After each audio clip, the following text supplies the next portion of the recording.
আসসালামু আলাইকুম। আমি কচুর শাক বসাইছি, কিভাবে রান্না করব আপনাদেরকে দেখাচ্ছি।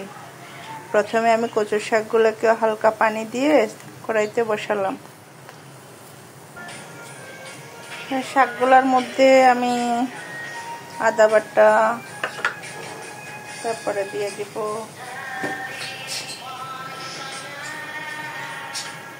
রসুন বাটা।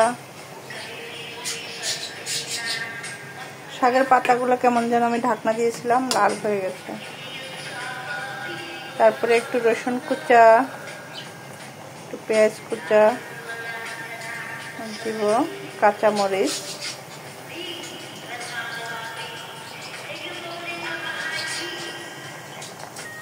তারপরে একটু জিরা গুঁড়া, হালকা জিরা গুঁড়া, তারপর দিব স্বাদ মতো লবণ, তারপর দিব হলুদ গুঁড়া, সামান্য হলুদ গুঁড়া দিয়ে দিয়েছি, যেহেতু এক পাতা কম তাই সামান্য দিয়েছি হলুদ। তারপরে দিলাম ভিজিয়ে রাখা ডাল, মসুর ডাল দিয়ে দিলাম, সাথে দিলাম চিংড়ি মাছ। এবার একটু নেড়ে দিব।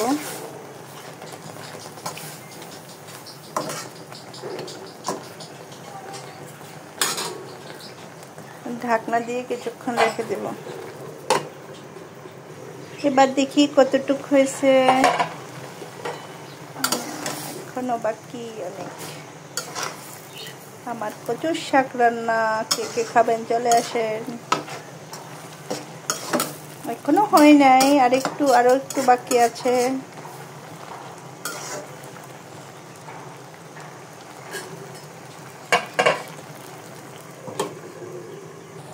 এবার হয়ে গেছে, আমি ডালটা নিতে গোটায় নিচ্ছি।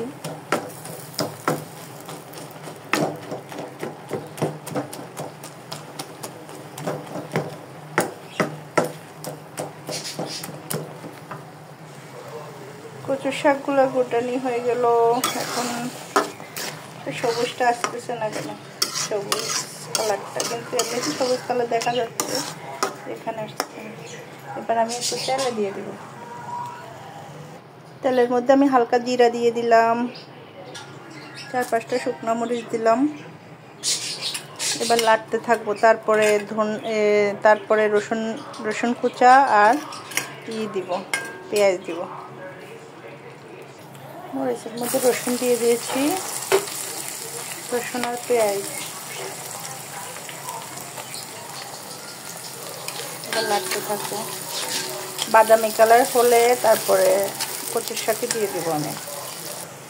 পেঁয়াজ হয়ে আসছে বাদামি কালার, এখন আমি দিয়ে দিব কচুর শাকের মধ্যে।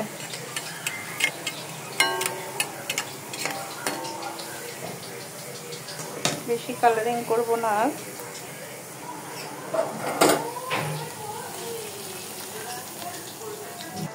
এবার হয়ে গিয়েছে আমার কচুর শাক। যারা যারা খাবেন তারা চলে আসেন। কালারটা কিন্তু সবুজে আসছে, মোবাইলে বোঝা যাচ্ছে না সেই সবুজ কালারটা।